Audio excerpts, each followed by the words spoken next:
हम एक दृष्टांत सुनाया करते हैं, कहो तो अभी सुनाई देते हैं कि एक बार क्या हुआ कि एक कथा चल रही थी।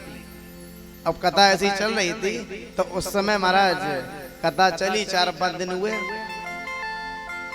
जो व्यास गद्दी पे बैठे थे व्यास जी महाराज, उन्होंने कहा कि भैया कल जो है संडे है, इतवार है, तो कल एक काम करना, सभी माताओं को अपने जोड़े से आना। क्यों? संडे की सबकी छुट्टी रहती है, तो सब लोग जोड़े से कथा सुनने आना।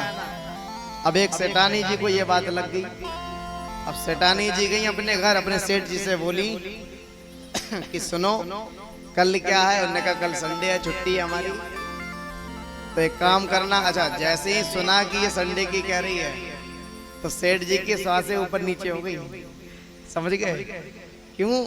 क्योंकि भैया संडे आए तो रोज डिमांड करे हर संडे को कि चलो आज फिल्म देखने चलो, आज शॉपिंग करने चलो। हर संडे को कहीं ना कहीं घुमाने ले जाती है, खर्चा कराती है रुपए।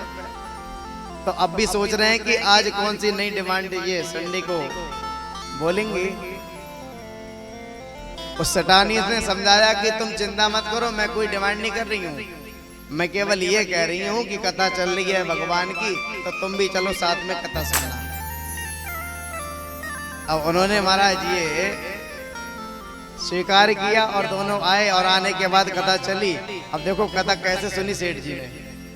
कथा सुनी, सेठानी तो बैठ के कथा सुन रही है और सेठ जी बाहर खड़े होके, बिल्कुल लास्ट में खड़े होके 3-4 घंटे कथा सुनी, पूरी खड़े होके। जब पूरी कथा सुनी तब व्यास जी ऊंचे स्थान पर बैठे हो, सब पे निगाह जाती है। और जब सब पे निगाह गई तो उन्होंने देखा कि इसने, इस भक्त ने पूरी कथा खड़े होके सुनी है, तो इसको कुछ ना कुछ दे दो। अब क्या दिया? व्यास जी ने बुलाया कि सेठ जी इधर आइए। सेठ जी आए, फल दिया और कहा बैठिए और जाइए। बस इतना कहा, आइए बैठिए और जाइए। अब ये गए घर पे। घर पे जाने के बाद बोले अपनी पत्नी से, बोले कि एक बात बता, आज कथा का कौन सा दिन था? बोले आज कथा का 5वां दिन था।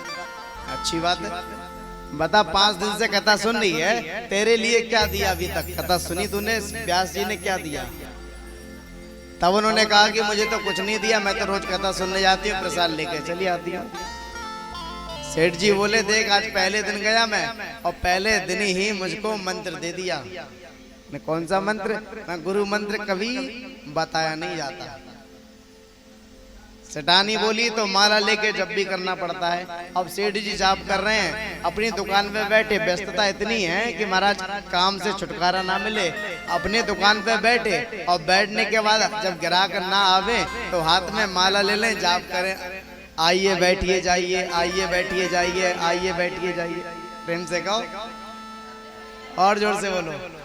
हाँ, ये कैसा मंत्र है, आइए बैठिए जाइए? अब महाराज मंत्र का जाप किया। एक दिन क्या हुआ कि सेठ जी गए बहुत लंबी यात्रा पे और गुरु जी के मंत्र का जाप किया नहीं। बिजनेस से गए, व्यापार से गए, और जब व्यापार से गए तो वहां से महाराज बहुत सारा धन लेकर आए। और जब बहुत सारा धन लेकर आए रात्रि में, अब महाराज थक गए। जैसे ही धन को रखा बिना तिजोरी में, ऐसे ही कमरे में रख दिया। और रखने के बाद जैसे ही बिस्तर पे लेटे तो क्या हुआ, इनको नींद आने लगी, थक गए थे। अब जैसे ही थोड़ी नींद आई तब याद आ गई हमने गुरुजी के मंत्र का जाप किया ही नहीं। अब मंत्र चालू किया, प्रारंभ किया। जब व्यक्ति नींद में बोलता है तो कैसे बोलेगा? पहले एक शब्द बोलेगा, फिर सो जाएगा, फिर बोलेगा। तो ऐसे ही जाप करने लगे, आइए, फिर सो गए, फिर बैठिए, फिर बोले जाइए। इतने में क्या हुआ, एक चोर की एंट्री हुई। हाँ, चोर जैसे ही जब चल रहा था, सेठ जी ने बोला आइए, तुरंत चोर उसी समय अंदर घुसा था। अब चोर ने देखा कि सेठ जी जग रहे हैं, एक काम करो, वापस कौन जाएगा, फिर कौन आएगा, कच्ची नींद में हो सकता है सो जाए, तो बैठने लगा कमरे में ही। अब जैसे ही बैठा तो सेठ जी ने कहते बैठिए। अब बैठ गए। अब जैसे इसको लगा कि अब तो सेठ जी पक्का जग रहे हैं, अब तो बाहर जाने में भलाई है, और जैसे ही बाहर निकला है तो सेठ जी ने कह दिया जाइए, बोले वक्त वत्सल भगवान की। तो भैया हंसी तो आई, लेकिन समझ लो ये दृष्टांत हमने क्यों सुनाया। सेठ जी उस दिन महाराज 5 लाख रुपए लेके आए थे। कितने? 5 लाख। यदि सेठ जी इस मंत्र का जाप ना कर रहे होते तो 5 लाख चोर ले जाता। अब ये मंत्र मिला कहां से? कथा से मिला।